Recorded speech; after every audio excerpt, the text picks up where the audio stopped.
नमस्कार प्यारे साथियों, आप सभी का पुनः स्वागत है अपने YouTube चैनल उत्तराखंड टीचिंग परीक्षा की क्लास में। जुड़ जाइए, एक सकारात्मक ऊर्जा के साथ कॉपी कलम उठाना है और मेरे साथ आपको नोट्स बनाते हुए चलना है। आगामी आपका जो यूके ट्रिपल एससी एंड आपका जो यूके पीसीएस हो गया, ठीक है, उसकी दृष्टि से हम क्या कर रहे हैं, महत्वपूर्ण पीवाईक्यू कर रहे हैं। पीवाईक्यू कर रहे हैं, हमने बोला कि 2015 से लेकर 2025 तक आपका चाहे यूके ट्रिपल एससी हो जाए या चाहे आपका यूके पीसीएस हो गया, दोनों में से जो जितने भी एग्ज़ाम करवाए हैं उनके सभी हम क्या करेंगे, एग्ज़ाम या पीवाईक्यू को क्या करने वाले हैं, विथ एक्सप्लेन क्या करेंगे, कंप्लीट चर्चा परिचर्चा करेंगे। जुड़ना है। इससे पहले हमने भाग 1 कंप्लीट कर लिया, ठीक है, सेट 1 कंप्लीट हो गया, आज सेट 2 है। बाकी आप हमारे यूट्यूब चैनल पे विजिट करके उत्तराखंड का इतिहास पढ़ सकते हो, ठीक है, उत्तराखंड का भूगोल हो गया, ठीक है, पॉलिटी हो गया, ठीक है, बाकी जो एमसीक्यूज आपके लिए करंट अफेयर हो गया, ठीक है,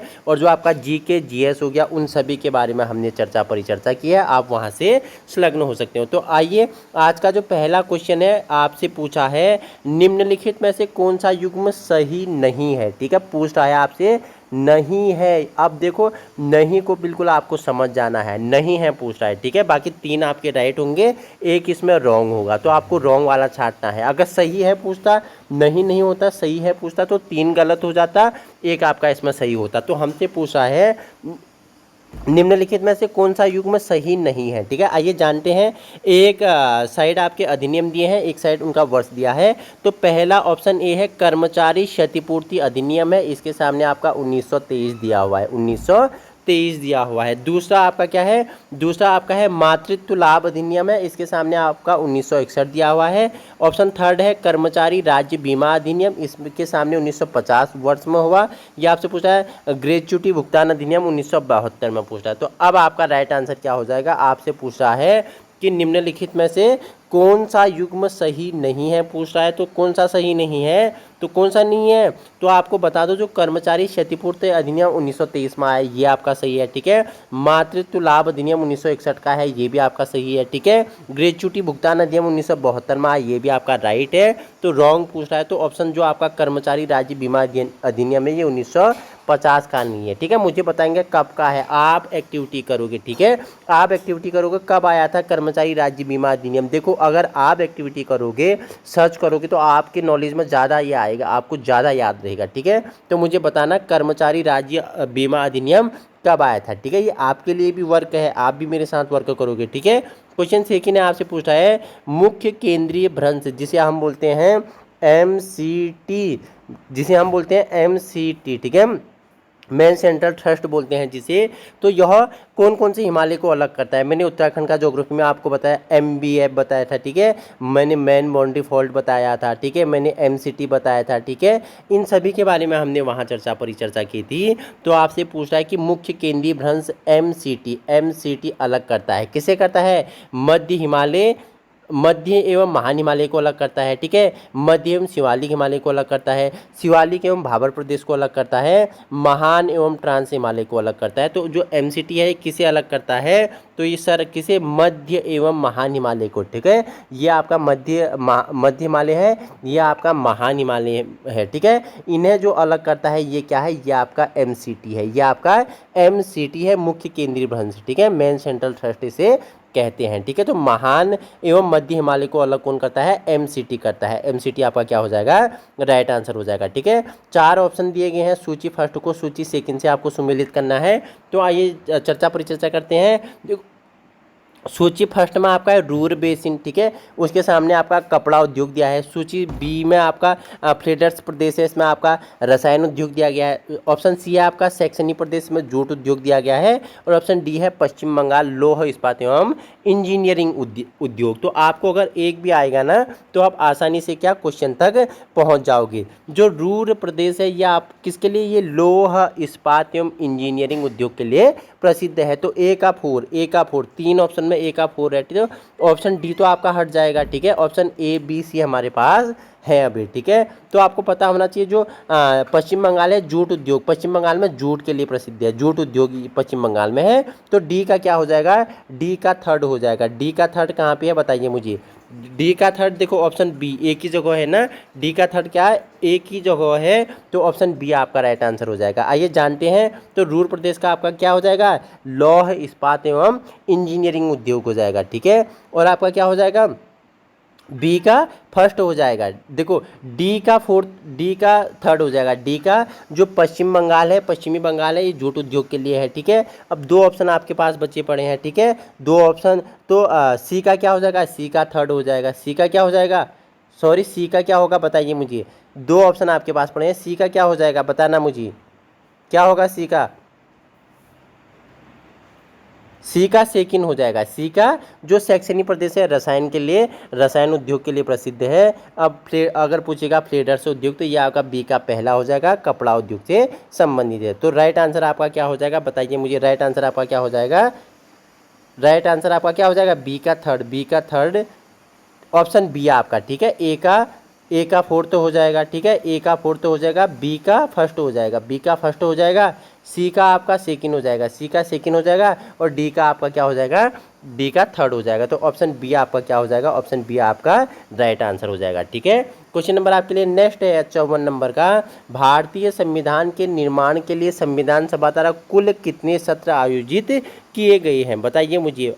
इंपॉर्टेंट क्वेश्चन है, क्या हो जाएगा, तो कितने सत्र आयोजित किए गए थे बताइए मुझे, कितने सत्र बताइए मुझे। तो 11 सत्र, ठीक है, 11 सत्र इसी के लिए आयोजित किए गए थे, ठीक है। 54 का आपका ऑप्शन थर्ड हो जाएगा, 11 सत्र आपके लिए राइट आंसर हो जाएगा, ठीक है। क्वेश्चन 55 है, निम्नलिखित में से किस टोपोलॉजी में प्रत्येक नोड नेटवर्क हर दूसरे नोड से जुड़ा हुआ होता है। देखो अब एग्जामिनर आपसे ऐसे आईसीटी से पूछा हुआ क्वेश्चन है, ठीक है। बस topology, ring topology, star topology, mesh topology, एक आपका होता है लीनियर टोपोलॉजी, ठीक है।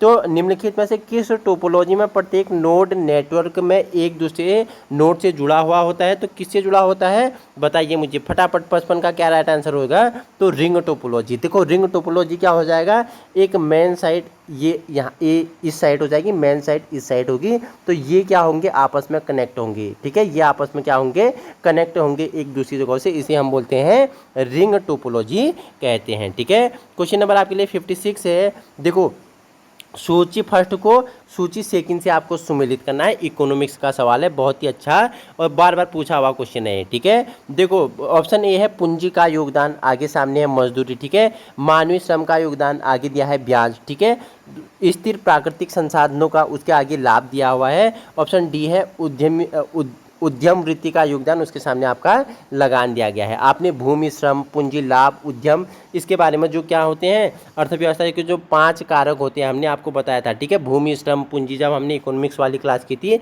वहाँ हमने परिचर्चा की थी। तो 56 का अगर हम बात करूँ तो मानवीय श्रम के लिए क्या दिया जाता है, मजदूरी दी जाती है, ठीक है, मजदूरी दी जाती है किसके लिए, मानवीय श्रम के लिए। तो आपका बी का पहला हो जाएगा, बी का पहला, ठीक है, बी का पहला, सभी ऑप्शन में आपका बी का पहला है, ठीक है।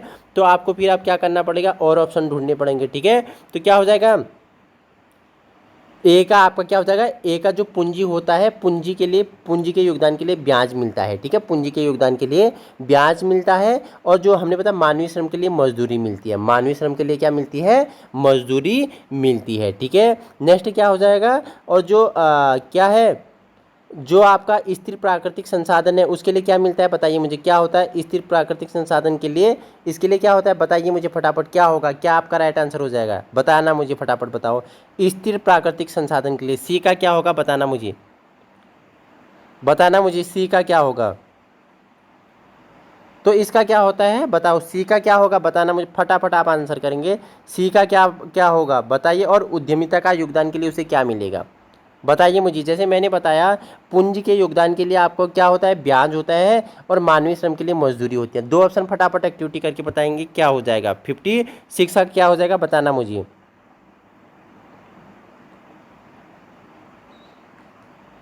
तो क्या हो जाएगा, स्थिर प्राकृतिक संसाधनों के लिए लाभ हो जाएगा, और जो उद्यमिता का योगदान है उसका लगान हो जाएगा, ठीक है। मानवीय श्रम का आपका मजदूरी हो जाएगा, पूंजी का योगदान का आपका ब्याज हो जाएगा। तो ऑप्शन आपका क्या हो जाएगा, ऑप्शन सी आपका राइट आंसर हो जाएगा। ठीक है, सी आपका राइट आंसर हो जाएगा। ठीक है, क्वेश्चन नेक्स्ट है 57। निम्नलिखित में से किस आंदोलन ने गांधी जी को वास्तव में राष्ट्रीय नेता बनाया था? आप बताना मुझे, गांधी जी द्वारा कौन सा आंदोलन था जिसके द्वारा उन्हें वास्तविक रूप में एक नेता के रूप में विश्व पटल में उदित किया? तो निम्नलिखित में से किस आंदोलन ने गांधी जी को वास्तव में राष्ट्रीय नेता बनाया? खेड़ा आंदोलन, ऑप्शन ए है खेड़ा, ऑप्शन बी है चंपारण, ऑप्शन सी है रॉलेट सत्याग्रह आंदोलन, ऑप्शन डी है दांडी आंदोलन। तो बताना 57 का क्या राइट आंसर हो जाएगा। जो रॉलेट सत्याग्रह आंदोलन है, इस रॉलेट सत्याग्रह आंदोलन है, इसने महात्मा गांधी जी को क्या बनाया था, वास्तव में राष्ट्रीय नेता बनाया था। ठीक है, क्वेश्चन 58 है आपके लिए। निम्नलिखित में से कौन पूर्ण स्वराज का प्रस्ताव पारित होते समय भारतीय राष्ट्रीय कांग्रेस का अध्यक्ष था? इंपोर्टेंट है, 5 स्टार लगा लेना है, पूछा हुआ क्वेश्चन है। ठीक है, उत्तराखंड की परीक्षाओं में पूछा हुआ क्वेश्चन है। पूछा है कि 4 ऑप्शन दिए गए हैं, पूर्ण स्वराज्य का प्रस्ताव पारित होते समय भारतीय राष्ट्रीय कांग्रेस का अध्यक्ष कौन था, आपसे पूछ रहा है। 58 का राइट आंसर क्या हो जाएगा? तो ऑप्शन बी आपका जवाहरलाल नेहरू हो जाएगा। ठीक है, डिस्कवरी ऑफ इंडिया किसकी पुस्तक है, आप मुझे बताना। ठीक है, और देखो, great old man of India के नाम से किसे जाना जाता है? Great old man of India के नाम से दादा भाई नौरोजी को जाना जाता है। ठीक है, इन्होंने सबसे पहले क्या किया था, राष्ट्रीय आय का आकलन किया था, 20 रुपया। ठीक है, कितना, 20 रुपया। ठीक है, इनकी एक पुस्तक है, प्रसिद्ध पुस्तक है, poverty and un British rule in India. किसकी किताब है ये, किसकी है? दादा भाई नौरोजी की है। तो हमने पूर्ण स्वराज कहाँ, लाहौर, लाहौर में कब, 1929, बताना मुझे कब, फटाफट बताना। ठीक है, तो पूर्ण स्वराज का प्रस्ताव पारित होते समय भारतीय राष्ट्रीय कांग्रेस के अध्यक्ष कौन थे? जवाहरलाल नेहरू थे। ठीक है, क्वेश्चन आपके लिए 62 है। निम्नलिखित में से कौन सा एक सही सुमेलित नहीं है? ठीक है, कोल्लेरू झील आंध्र प्रदेश, ठीक है, और कोलिवेली झील केरल हो गया, खेची ओपालरी झील आपका सिक्किम हो गया। ठीक है, खेची ओपालरी झील आपका सिक्किम हो गया, खजियार झील आपका हिमाचल प्रदेश हो गया। तो आपसे 3 आपके राइट है, 1 आपका रॉन्ग है। तो क्या आपका रॉन्ग है, आपको बताना है क्या आपका रॉन्ग है।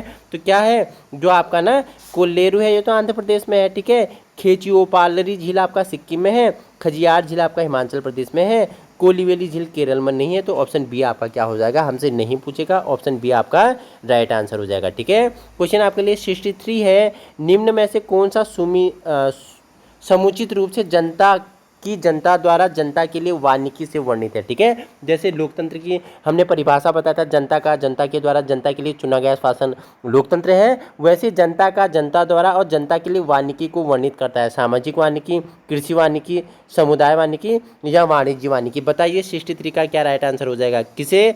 तो ऑप्शन ए जो सामाजिक वानिकी है ये क्या करता है, जनता का जनता द्वारा जनता के लिए वानिकी को क्या, सामाजिक वानिकी क्या करता है, वर्णित करता है। ठीक है, क्वेश्चन नेक्स्ट है आपके लिए 64 पूछ रहा है। क्या पूछ रहा है कि टाइगर रिजर्व और उसके राज्य के बीच सही मिलान को आपको पहचानना है। ठीक है, ऑप्शन ए है कान्हा, कान्हा के सामने बोल रहा है कि छत्तीसगढ़ में है, बांदीपुर कर्नाटक में है बोला है, पेरियार तमिलनाडु में है बोला है, सिमलीपाल असम में है बोला है। तो आपको बताना है कि कौन सा कहाँ पे है। मैंने इससे पहले जो आपको जो भारत के प्रमुख राष्ट्रीय उद्यान और वन्यजीव अभियान थे वहाँ बताया था। ठीक है, फटाफट जिन्होंने वो वीडियो देखी वो फटाफट बता देंगे। हमने राष्ट्रीय उद्यान और वन्यजीव अभ्यारण्य जाने थे ना, तो वहीं से क्वेश्चन उठाया हुआ है। ठीक है, वहीं से यूके SSC ने क्वेश्चन उठाया हुआ है। 64 का राइट आंसर क्या हो जाएगा? तो जो पूछा कि सही सुमेलित पूछा है। ठीक है, कान्हा कहाँ है, छत्तीसगढ़ में, MP में, बताना मुझे। ठीक है, बांदीपुर तो कर्नाटक में है, पेरियार कहाँ है, तमिलनाडु या केरल में, बताना मुझे, सिमलीपाल असम में है या उड़ीसा में है, बताना मुझे कहाँ है। ठीक है, तो हमसे सही पूछ रहा है, तो सही क्या हो जाएगा, बांदीपुर क्या है, ऑप्शन बी बांदीपुर आपका कर्नाटक में है। ठीक है, क्वेश्चन 65 है। भारत में किस फिल्म ने अखिल भारतीय सर्वश्रेष्ठ फीचर फिल्म का पहला राष्ट्रीय पुरस्कार जीता था? तो बताना है, बहुत इंपॉर्टेंट क्वेश्चन है 65। भारत में किस फिल्म ने अखिल भारतीय सर्वश्रेष्ठ फीचर का पहला राष्ट्रीय पुरस्कार जीता था?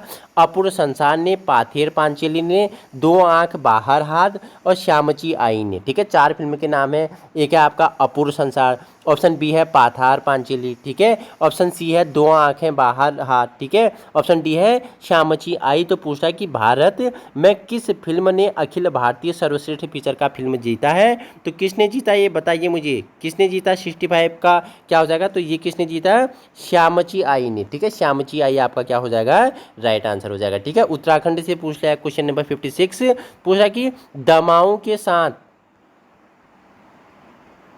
65, ये क्वेश्चन आगे पीछे हुए हैं, ठीक है। तो 65 के बाद आपका क्या है, 65 का डी आपका, हाँ, श्यामची आयु हो जाएगा, ठीक है। 56 अगर हम बात करें तो दमाओं के साथ मुख्य रूप से बजने वाला वाद्य यंत्र कौन सा है, तो दमाओं के साथ क्या बजता है, बताइए मुझे। 56 का दमाओं के साथ क्या बजता है, दमाओं के साथ क्या बजता है, बताइए मुझे। दमाओं के साथ आपका क्या बजेगा, तो रणसिंगा बजता है, क्या बजता है, रणसिंगा बजता है दमाओं के साथ।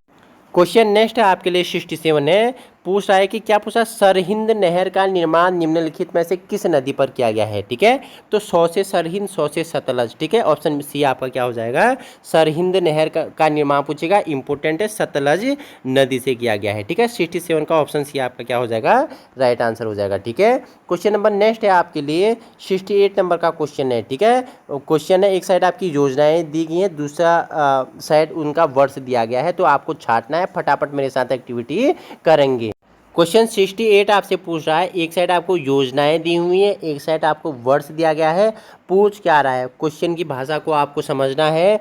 निम्नलिखित में से कौन सा युग्म सही नहीं है पूछ रहा है, नहीं पूछ रहा है, ठीक है। यानी 3 आपके राइट है, एक आपका क्या है, रॉन्ग है, ठीक है।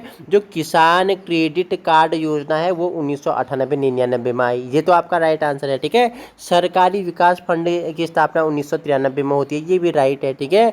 नाबार्ड की स्थापना क्या 1980 में होती है, बताना मुझे, ठीक है। जो ऑप्शन डी है क्षेत्रीय ग्रामीण बैंक, इसकी स्थापना 1975 में होती है, ये भी सही है। तो हमसे गलत पूछेगा, तो पूछा है तो नाबार्ड की स्थापना कब हुई थी, 80 में नहीं हुई थी, 82 में हुई थी, 1982 आपका क्या हो जाएगा, राइट आंसर हो जाएगा, ठीक है। 1982 में हुआ था, तो ये 80 मतलब 80 गलत दिया हुआ है, तो हमसे पूछा भी गलत ही था कि निम्नलिखित में से कौन सा युग्म सही नहीं है, तो नाबार्ड अपने ये 1980 में नहीं, 82 में इसकी स्थापना हुई थी, ठीक है।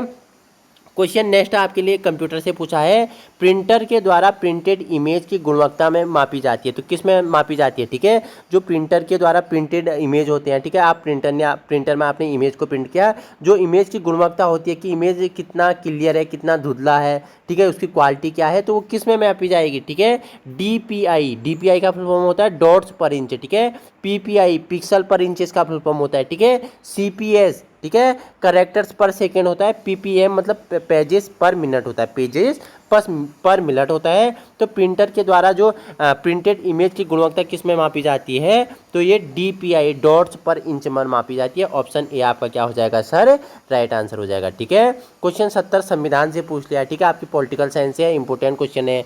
क्या पूछा, सूची फर्स्ट को सूची सेकंड से आपको सुमेलित करना है और सूचियों के नीचे दिए गए कूट में से सही उत्तर का आपका चयन करना है, ठीक है। तो 70 का क्या राइट आंसर हो जाएगा, देखना है। अनुच्छेद 13 है, इसमें लिखा है कारखानों आदि में बच्चों के नियोजन का प्रतिषेध, ठीक है। अनुच्छेद 13 में नहीं दिया गया है ऐसा, ठीक है। अनुच्छेद 29 मूल अधिकारों से असंगत उनका अल्पीकरण करने की विधियां इसमें दी गई हैं, ठीक है। अनुच्छेद 20 के सामने दिया है अल्पसंख्यक वर्गों के हितों का संरक्षण, ठीक है। और अनुच्छेद 24 में दिया गया है अपराधों के लिए दोष सिद्धि के संबंध में संरक्षण। तो आपको बता देता हूँ, ठीक है, जो अनुच्छेद क्या है 20 है, 20 क्या है, अपराधों के लिए दोष सिद्धि के संबंध में संरक्षण। अनुच्छेद 20 क्या है, अनुच्छेद 20 क्या बताया मैंने, बताइए मुझे, अनुच्छेद 20 बताना मुझे, ठीक है।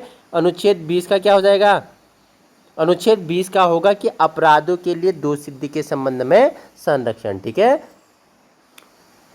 नेक्स्ट है आपका, और जो अनुच्छेद 13 है ना, 13 क्या है, ये अल्पसंख्यक वर्गों के हितों का संरक्षण करता है, ठीक है। जो फर्स्ट का पहला हो जाएगा, फर्स्ट का पहला हो जाएगा, और सी का क्या हो जाएगा, फोर्थ हो जाएगा, सी का फोर्थ हो जाएगा, ठीक है। तो पहले का ए का फर्स्ट, सी का फोर्थ, देखो कहाँ है, ये आपका है ऑप्शन सी में, ऑप्शन सी में, ठीक है।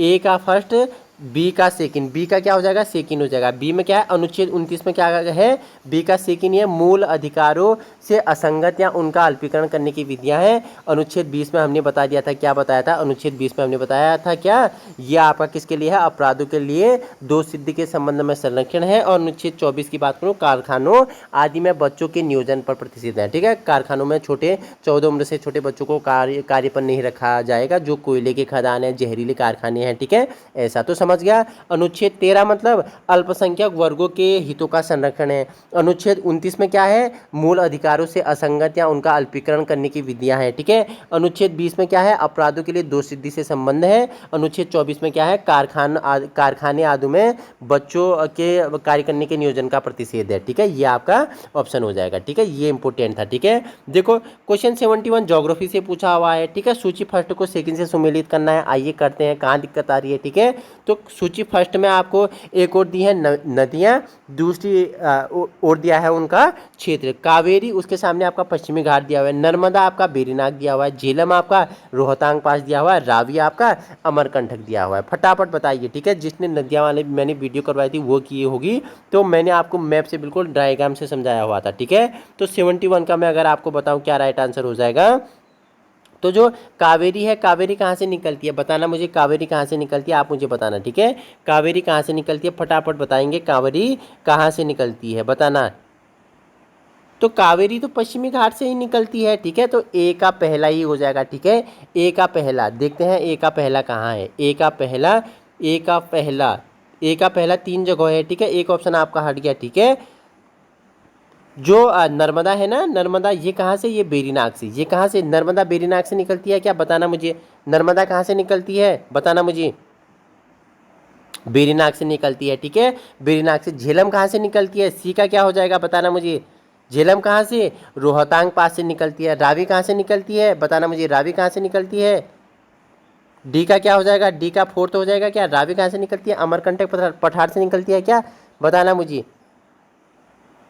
क्या राइट आंसर हो जाएगा बताना मुझे, क्या राइट आंसर हो जाएगा, ठीक है। सही उत्तर का चयन करना है आपको, ठीक है। नर्मदा देखो बेरीनाग से नहीं निकलती है, ठीक है। झेलम आपका रोहतांग पास से निकलती है क्या, नहीं निकलती है। रावी अमरकंटक से निकलती है, कहाँ रावी आपका सप्त सिंधु नदी में मिलती है, कहाँ आपका अमरकंटक ये आपका प्रायद्वीप पठार की नदी दिखा रहा है, ठीक है। तो कावेरी पहला जो है, ये कावेरी आपका पश्चिमी घाट से निकलती है। एक ही आपका क्या है, सही है, बाकी तीनों ऑप्शन आपके क्या हैं, ये आपका पता है। नर्मदा और ताप्ती कहाँ से निकलते हैं, ये अमरकंटक आपको पता है, ठीक है। झेलम रावी कहाँ से आते हैं बताना मुझे, झेलम और रावी का उद्गम स्थान आप मुझे बताना, ठीक है। तो हमसे पूछा क्या था क्वेश्चन में, देखो ऐसे एग्जामिनर आपको फंसाता है, ठीक है। सूची फर्स्ट को सूची सेकंड से सुमेलित कीजिए और सूचियों के नीचे दिए गए कोड का सही उत्तर देखना है। तो ये तीनों आपके रॉन्ग थे, कावेरी पश्चिमी घाट से निकलती है, ठीक है। क्वेश्चन नेक्स्ट है, हिस्ट्री से पूछा हुआ है, ठीक है, इंपॉर्टेंट है। 72 अगर हम बात करें, अशोक ने अपने अभिलेखों में कौन सा नाम प्रयुक्त किया था। अरे हमने जब हिस्ट्री किया था हमने बताया था कि जो अशोक के अभिलेख है उसमें क्या, प्रियदर्शी या देव नाम प्यारा, ठीक है। देवों का प्यारा, प्रियदर्शी या देव नाम प्यारा, ठीक है। देव नाम प्यारा इसका नाम मिलता है, ठीक है। किसका, अशोक का नाम, ठीक है। अशोक का नाम क्या मिलता है इसके अभिलेखों में, इसका अभिलेखों में इसका नाम प्रियदर्शियाँ देव नाम प्यारा, देव नाम जो देवों का प्यारा है वो क्या है, अशोक है, ठीक है। याद रखना, इंपॉर्टेंट क्वेश्चन है। क्वेश्चन नंबर आपके लिए 73 है। देखो ज्योग्राफी से पूछा है, हर एग्जाम में पूछा जाता है। जलवायु प्रदेश की सीमा निर्धारण में वर्षण प्रभाविकता एवं तापीय दक्षता का प्रयोग किसके द्वारा किया गया था। अब देखो बहुत सारे बच्चे क्वेश्चन पढ़ेंगे नहीं, जहाँ जलवायु प्रभाविकता है उसका वर्गीकरण देखें तो कोपेन महोदय को मानते हैं। देखो कोपेन का जो जलवायु वर्गीकरण था ना, वो अपने आप में बहुत महत्वपूर्ण है, लेकिन उनका किस पे था, उनका अनुभवजन्य और किस पे था बताना मुझे, उनका अनुभवजन्य और किस पे था बताना मुझे। तो ये पूछा कि वर्षण प्रभाविकता एवं तापीय दक्षता का प्रयोग किसने किया था, तो ये ऑप्शन बी C.W. थॉर्नवेट ने किया था, थॉर्नवेट ने किया था। तो इनका ऑप्शन बी आपका राइट आंसर हो जाएगा। देखो व्लादिमीर कोपेन ने सबसे पहले जलवायु का वर्गीकरण किया था, कैडोल महोदय के आधार पर किया था। इनने जलवायु को 5 आधार पर बांटा था जलवायु को, और अंग्रेजी के शब्द लिए थे, capital A, capital B, capital C, capital D, capital E, ऐसा था क्या, ABCDE। तो 5 अक्षर लिए थे, मतलब ए मतलब उष्ण आर्द्र जलवायु, बी मतलब शुष्क जलवायु, सी मतलब बताओ मुझे कॉन्टिनेंट जलवायु, डी मतलब बताइए मुझे। ऐसे मैंने आपको बताया था पूरा, ठीक है। जब हमने ज्योग्राफी किया था तो उसमें मैंने आपको बताया हुआ था, ठीक है। तो इसने पूछा था कि वर्षण प्रभाविकता एवं तापीय दक्षता का प्रयोग किसने किया था, तो ये C.W. थॉर्नवेट ने किया था, ठीक है। ऑप्शन बी आपका राइट आंसर होना था, ठीक है। क्वेश्चन ज्योग्राफी से है, नदियों से पूछा है, निम्नलिखित कथनों को पढ़ें, ठीक है। आइए पढ़ते हैं। बनास चंबल नदी की एक बाएं किनारे से सहायक नदी है, क्या सही है, ठीक है। पार्वती चंबल नदी की एक दाहिने किनारे से की सहायक नदी है, क्या सही बोल रहा है, ठीक है। काली सिंध चंबल नदी की एक दाहिनी किनारे की सहायक नदी है, और नीचे दे रहा है कि नीचे दिए कूटों की सहायता से आपको उत्तर ढूंढना है। 74 का क्या राइट आंसर हो जाएगा, बताना मुझे क्या हो जाएगा, बताना मुझे। तो जो ना जो बनास चंबल की एक बाएं किनारे की नदी है, ऑप्शन ए सही है। पार्वती चंबल नदी की एक दाहिने किनारे की नदी है। तो ये आपके क्या है, दोनों ए और दोनों सही है, लेकिन काली सिंध चंबल नदी की दाहिने ओर की नदी नहीं है। ठीक है, हमने बताया था ये जो काली सिंध है ये यमुना की है। ठीक है, हमने बताया था कि हमने चंबल, सिंध, बेतवा, केन, उसके बाद आपका टोंस, उसके बाद आपका सीधे गंगा में मिलती है आपका कौन सा, सोन नदी। ठीक है, तो हमने बताया तो बनास चंबल नदी की एक क्या है, बाएं किनारे से मिलने वाली सहायक नदी है। पार्वती चंबल की दाहिनी ओर से मिलने वाली सहायक नदी है। ठीक है, काली सिंध किसकी है, यमुना की है, हमने आपको बताया हुआ था। ठीक है, हमने आपको बताया 74। ठीक है, 74। हाँ, और जो काली सिंध है ये भी ठीक है। ठीक है, काली सिंध चंबल, हाँ ठीक है, काली सिंध जो है चंबल नदी की एक दाहिने किनारे से सहायक नदी है। ठीक है, ये भी आपकी ये वो सिंध है जो मैंने आपको बताया था, सिंध यमुना की, ये काली सिंध है। ठीक है, तो तीनों आपके क्या हो जाएंगे, राइट आंसर हो जाएंगे। बनास चंबल नदी की एक बाएं किनारे की सहायक नदी है, पार्वती चंबल नदी की एक दाहिने ओर की सहायक नदी है, और जो आपका काली सिंध है चंबल की एक दाहिने किनारे की सहायक नदी है। तो ऑप्शन ए आपका 1 2 3 तीनों क्या है, राइट है। ठीक है, क्वेश्चन 75 है, निम्नलिखित में से इंपोर्टेंट क्वेश्चन है। ठीक है, बहुत ही 5 स्टार लगा लेना है। निम्नलिखित में से किस संविधान संशोधन अधिनियम द्वारा मत देने की उम्र 21 वर्ष से 18 वर्ष कर दी गई है। मैंने बहुत बार बताया है आपको, बहुत ही इंपॉर्टेंट क्वेश्चन है कि एक संविधान संशोधन हुआ था। ठीक है, कौन सा संविधान संशोधन था, बताइए मुझे, कौन सा संविधान संशोधन था, बताइए मुझे कौन सा था। तो कौन सा था, 61वां संविधान संशोधन जो 1988 था ना, इसके द्वारा क्या किया गया, पहले मत देने की वोट देने की आयु थी वो 21 वर्ष थी, लेकिन जो 61वां संविधान संशोधन होता है इसके द्वारा क्या कर दिया जाता है, 21 वर्ष को 18 वर्ष में बदल दिया जाता है। 61वां संविधान संशोधन अधिनियम 1988, स्टार लगा लेना है, ये इंपोर्टेंट आपके लिए क्वेश्चन है। ठीक है, क्वेश्चन 76 है, एक कंप्यूटर में सिंगल बिट स्टोर करने की में सक्षम होता है, क्या कैपेसिटर होता है। ठीक है, फ्लिप फ्लॉप होता है, रजिस्टर होता है, या इंडक्टर होता है। तो क्या होता है 76 का क्या राइट आंसर हो जाएगा, तो क्या होता है, फ्लिप फ्लॉप होता है। ठीक है, एक कंप्यूटर में क्या सिंगल बिट को स्टोर करने की क्षमता किस में होती है, फ्लिप फ्लॉप में होती है। ऑप्शन बी आपका राइट आंसर हो जाएगा। हिस्ट्री से पूछा है। ठीक है, हमारा अष्टांगिक मार्ग जो बौद्ध धर्म जैन धर्म है, ठीक है, उनसे पूछा हुआ है, अष्टांगिक मार्ग में कौन शामिल नहीं है। तो सम्यक दृष्टि, सम्यक संकल्प, सम्यक आजीव और मध्यमा प्रतिपदा आपके ऑप्शन है। तो 77 का राइट आंसर क्या हो जाएगा, आपको बताया हुआ है, सम्यक दृष्टि, सम्यक संकल्प और सम्यक आजीवक शामिल है, लेकिन जो मध्यमा प्रतिपदा है ये शामिल नहीं है। ऑप्शन ए आपका क्या हो जाएगा, राइट आंसर हो जाएगा। ठीक है, क्वेश्चन नंबर नेक्स्ट है आपके लिए 78, सैगा मृग का संबंध निम्नलिखित में से किस देश से है, बताओ, ऐसा क्वेश्चन पूछ दिया है। सैगा मृग, बहुत सारे बच्चे तो आज ही सुन रहे हैं, सैगा मृग क्या है बताना मुझे, और इसका संबंध पूछ रहा है 78 का, इसका संबंध किससे है, इसका संबंध है कजाकिस्तान से। ठीक है, ऑप्शन सी आपका क्या हो जाएगा, सैगा जो मृग है उसका संबंध किससे है, ऑप्शन क्या सी आपका, 78 का सी आपका राइट आंसर हो जाएगा, कजाकिस्तान से। ठीक है, क्वेश्चन 79 है, वर्तमान में नीति आयोग के मुख्य कार्यकारी अधिकारी कौन है। नीति आयोग, ठीक है, 15 मार्च 1950 में आपका योजना आयोग का गठन किया गया था, और 2014-15 में योजना आयोग को समाप्त करके नीति आयोग का क्या किया जाता है, गठन किया जाता है। तो वर्तमान में नीति आयोग के मुख्य कार्यकारी अधिकारी पूछते हैं तो कौन है, बताना मुझे, फटाफट बताना। तो इसका अध्यक्ष कौन होता है, हमने बताया जो नीति आयोग है, योजना आयोग था, उसे समाप्त करके उसके स्थान पर नीति आयोग बना दिया गया है। ठीक है, तो कौन अध्यक्ष होता है, प्रधानमंत्री इसका अध्यक्ष होता है। तो इसका राइट आंसर क्या हो जाएगा, ऑप्शन बताना, प्रधानमंत्री अध्यक्ष होता है। अगर पूछा कि मुख्य कार्यकारी अधिकारी कौन है, तो क्या हो जाएगा 79 का, कार्यकारी जो अधिकारी है वो कौन है, तो श्री BVR सुब्रमण्यम आपका कार्यकारी जो मुख्य कार्यकारी अधिकारी है, श्री BV क्या है, BVR सुब्रमण्यम है। अध्यक्ष पूछेगा तो आपका प्रधानमंत्री होता है। ठीक है, क्वेश्चन नेक्स्ट है आपका लिए 80, निम्नलिखित में से किसने न्याय संक्रियता शब्द खोजा था, इंपोर्टेंट है 80 नंबर का क्वेश्चन भी। तो ये किसने, ये ऑथर स्लिंगसिंगर ने, ठीक है, स्लिंगसिंगर ने ये क्या खोजा था, न्याय संक्रियता शब्द को खोजा था। ठीक है, आइए अब हम हिंदी से थोड़ी सामान्य हिंदी जान लेते हैं। तो उदंड मार्तंड पत्र का प्रकाशन हुआ तो कब होता है, सन 1826 में होता है। ठीक है, जो उदंड मार्तंड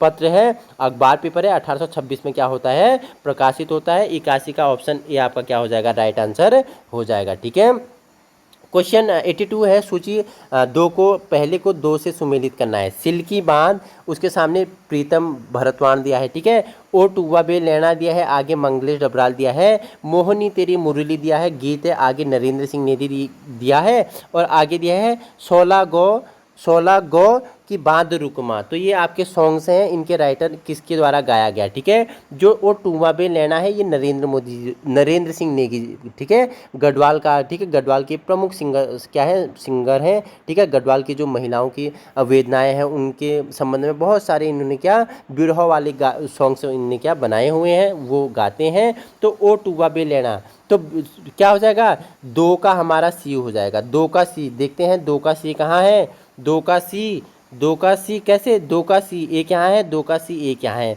तो ऑप्शन बी और डी आपका कट गया, हमारे पास आपके दो ऑप्शन है, ठीक है। तो हमारे पास दो ऑप्शन है। अगर बात करूँ आपसे क्या, अगर हम बात करें आपसे कि जो क्या है,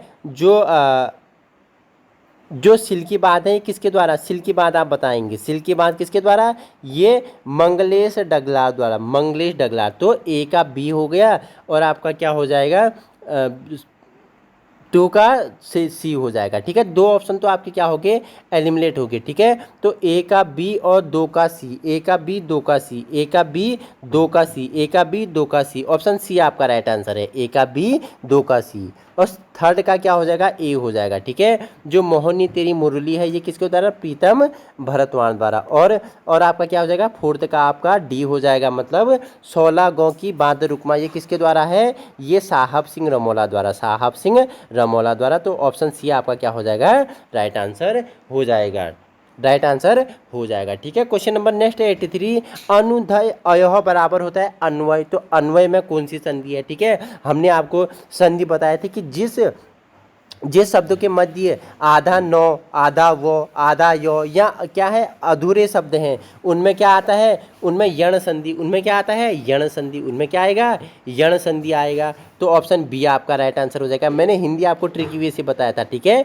तो यण संधि, जिन शब्दों के मध्य अधूरा शब्द होगा उन्हें यण संधि बोलेंगे, तो यण संधि, ठीक है। अनुधन्य अयह बराबर अन्वय होता है, इनमें यण संधि है, ठीक है। क्वेश्चन 84 है, संविधान की किस धारा के अनुसार संघ का कर्तव्य होगा कि वह हिंदी भाषा का प्रसार बढ़ाए और उसका विकास करे। तो 84 का क्या ऑप्शन थर्ड आपका अनुच्छेद 351, ठीक है, धारा 351, संविधान की किस धारा, धारा 351 आपका ऑप्शन सी राइट आंसर हो जाएगा, ठीक है। निम्नलिखित कंधों पर आपको विचार करना है। ऑप्शन ए बाजूबंद प्रेम गीत होते हैं, ठीक है। ऑप्शन बी है छोपती स्त्री पुरुषों का सम्मिलित मंडलाकार नृत्य होता है। ऑप्शन सी है खुदेड़ गीत विवाह के अवसर पर दुल्हन की विदाई के समय गाए जाते हैं। तो बताना है आपका क्या 85 का आंसर हो जाएगा। तो जो बाजूबंद है ना, ये क्या है, एक प्रकार का प्रेम गीत है, ठीक है। ऑप्शन ये आपका राइट आंसर हो जाएगा, ठीक है। मांगल गीतों का गायन जागरों के समय किया जाता है, निम्नलिखित विकल्पों में से सही है, ठीक है। इसके विकल्प कहाँ गए, इसके विकल्प कहाँ गए, इसके विकल्प कहाँ गए, ठीक है।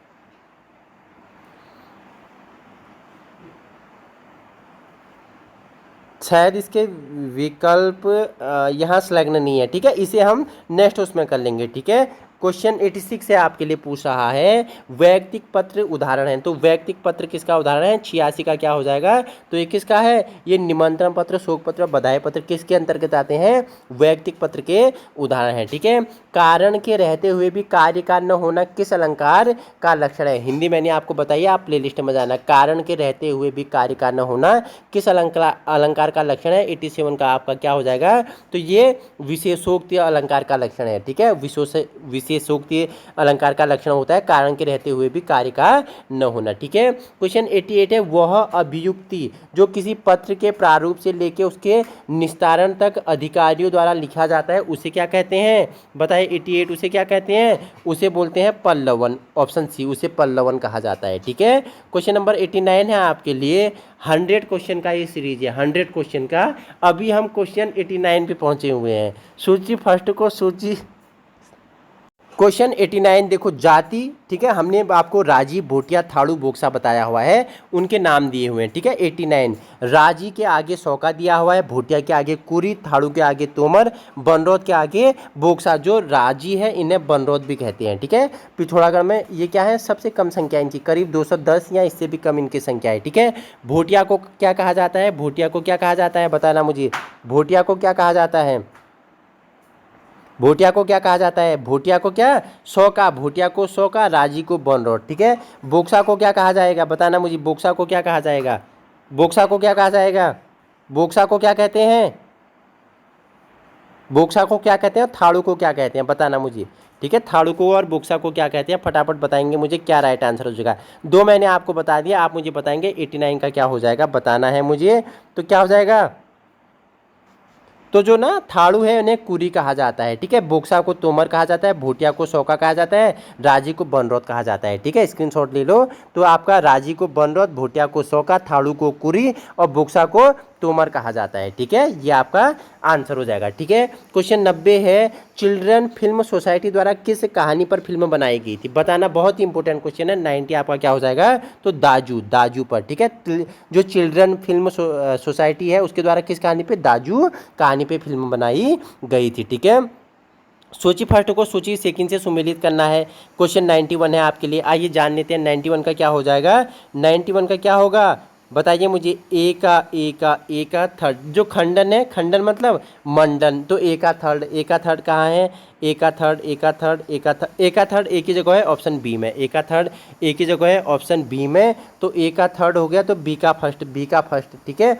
ए का खंडन हो गया, ए का खंडन हो गया, ए का खंडन का मंडन हो गया, तो दाता का याचक हो गया, दाता का क्या हो जाता है, याचक हो जाता है। और आपका जो चिर्तन होता है इसका नश्वर हो जाता है, और आगामी का क्या हो जाता है, विगत हो जाता है, ठीक है।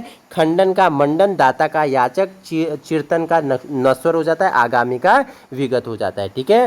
क्वेश्चन नेक्स्ट है, निम्नलिखित में से कौन सी पत्रिकाएं कुमाऊं भाषा में प्रकाशित की जाती है। पहरू, घराट, क्या आदली, कुशली और भेरू, तो कौन सा कुमाऊनी भाषा में प्रकाशित होती है, तो कौन सी होती है, बताना मुझे, कौन सी होती हैं।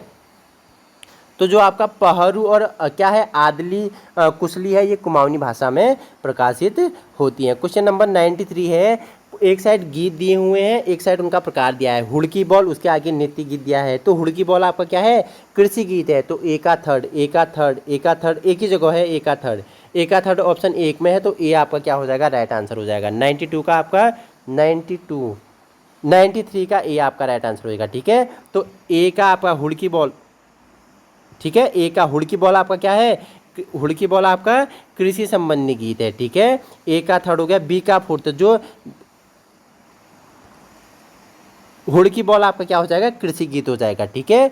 बी का आपका जो क्या है, बिट मणि गीत है, ये विवाह गीत है, बिट मणि गीत विवाह है, ठीक है। और आपका जो न्योली है ये क्या है, विरह गीत है, जो झोला है ये क्या है, नृत्य गीत है। ये ऑप्शन ए आपका क्या हो जाएगा, राइट आंसर हो जाएगा। क्वेश्चन नंबर 94 है आपके लिए, पूछा निम्नलिखित में से आयुष्मान शब्द का देखो शुद्ध पर्यायवाची युग्म चयनित कीजिए। बहुत ही ईजी है, ठीक है। आयुष्मान मतलब चिरायु, दीर्घायु और चिरंजीव, ऑप्शन डी आपका क्या हो जाएगा, राइट आंसर हो जाएगा, ठीक है। क्वेश्चन 95 है आपके लिए, क्वेश्चन 95 है, कथन कुमाऊनी वाचिक परंपरा में लोकोक्तियों और मुहावरे के एक महत्वपूर्ण स्थान है। ये मौखिक परंपराएं लगभग सभी भाषी क्षेत्रों में एक रूपता प्रदर्शित करती है।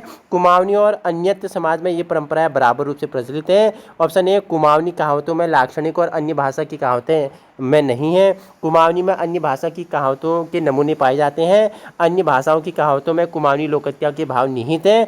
ऑप्शन डी है कि कुमाऊनी और गढ़वाली कहावतों में आपस में पर्याप्त भिन्नता है। तो 95 का क्या हो जाएगा, 95 का क्या हो जाएगा, ऑप्शन सी, अन्य भाषाओं की कहावतों में कुमाऊनी लोकोक्तियों के भाव भी निहित है, ऑप्शन सी आपका राइट आंसर हो जाएगा, ठीक है। क्वेश्चन आपके लिए 96 है, मैंने आपको जब अल्पप्राण, महाप्राण, दंत, ओष्ठ, मूर्धा इनके बारे में बताया था, तो कंठ, क ख कंठ, ठीक है, कंठ से बोले जाते हैं क ख ग घ, कंठ हैं, ठीक है। तालब भी क्या होते हैं, बताना मुझे, मूर्धंत, ठीक है। मूर्धंत कौन से होते हैं, और दंत, दंत मतलब तो थ द ध, मूर्धंत मतलब चौ छो जो जो, तालव्य मतलब टो ठो डो डो, कंठ को खो गो गो, तालव्य मैंने आपको बताया टो ठो डो डो, मूर्धन्यता आपका चौ छो जो जो, दंता आपका टो ठो दो दो। ठीक है, मैं आपको बिल्कुल हिंदी कराया हुआ है, वहाँ मैंने आपको ट्रिकी वे से आपको समझाए हुए। क्वेश्चन 97 है, आपसे पूछ रहा है, क्या पूछ रहा है कि जौनसारी भाषा में मेहमान को क्या कहा जाता है। बताना है आपको जौनसारी में मेहमान को क्या कहा जाता है। तो जौनसारी में मेहमान को पौना कहा जाता है। क्या पौना कहा जाता है। क्वेश्चन 98 है आपके लिए। देखो, इस प्रश्न में दो कथन दिए गए हैं, इन कथनों का सम्यक परीक्षण करके सही उत्तर का चयन करना है। गले का हार होना, मंडू पोखिल आप ही देखिल, अच्छा ये मंडू नहीं, मडू फुकियल आप ही देखियोल। ठीक है, ये पहाड़ी में बोलते हैं ना कि मडुआ होता है, तो मडुआ गिरेगा तो अपने आप दिख जाएगा, मडू फुकियल आपने आप देखियोल। ठीक है, तो आप बोला कि इनमें से आपको क्या सम्यक परीक्षण करना है, तो क्या हो जाएगा 98 का।